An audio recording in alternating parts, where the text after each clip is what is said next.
News in 5. News and developments making headlines around the world in 5 minutes. World News in 5. Here on Radyo Pilipinas Worldwide.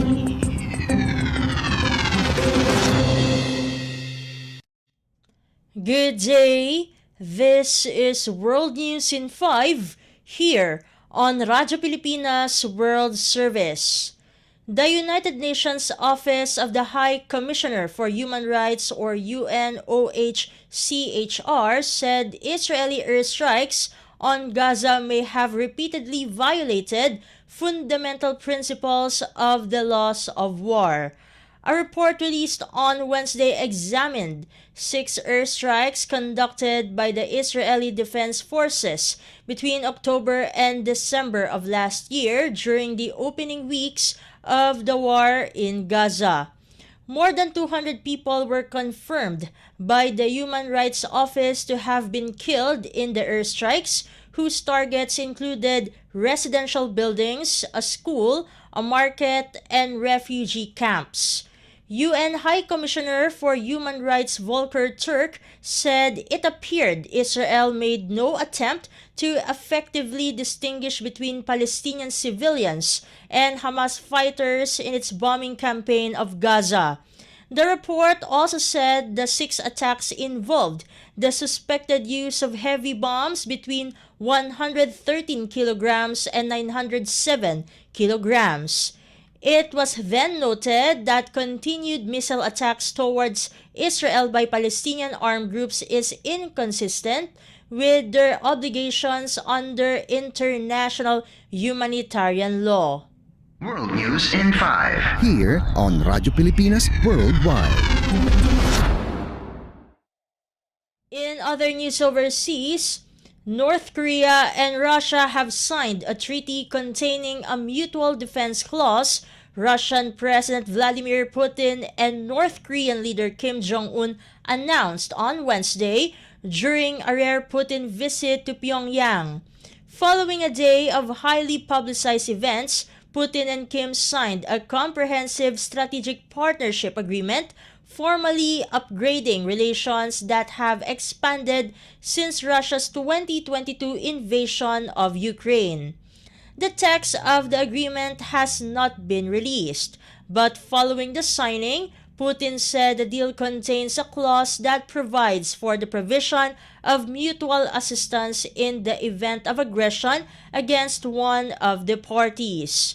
The move amounts to a significant change of Russian policy toward North Korea, potentially restoring a mutual defense treaty that had been abolished following the collapse of the Soviet Union. Following the signing ceremony, Kim said the relationship has been elevated to the level of an alliance, although Putin did not use that phrase in his public comments.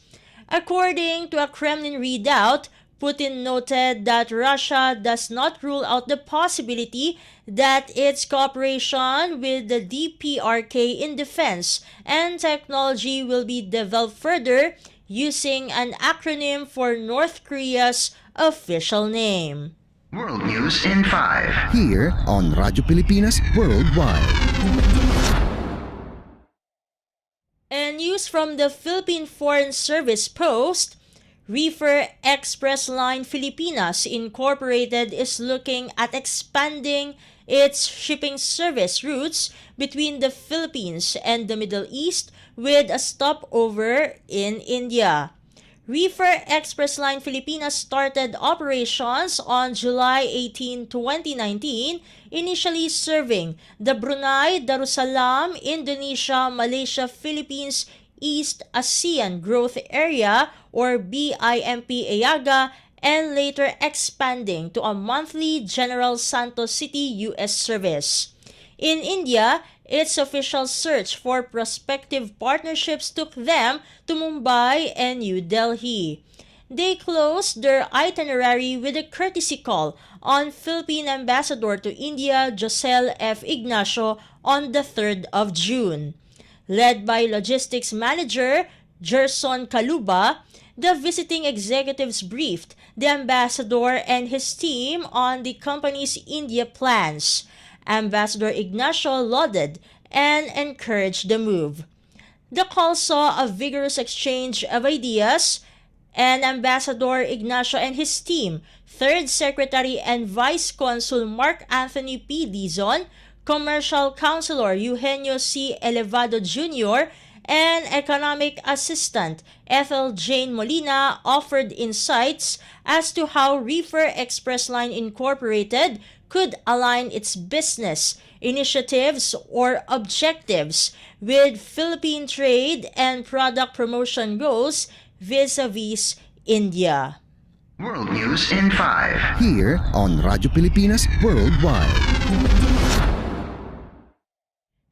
And that concludes today's edition of World News in 5. For Radyo Pilipinas World Service, this has been Steph Vicente.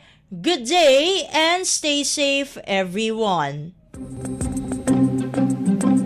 World News in 5. News and developments making headlines around the world in 5 minutes. World News in 5. Here on Radyo Pilipinas Worldwide.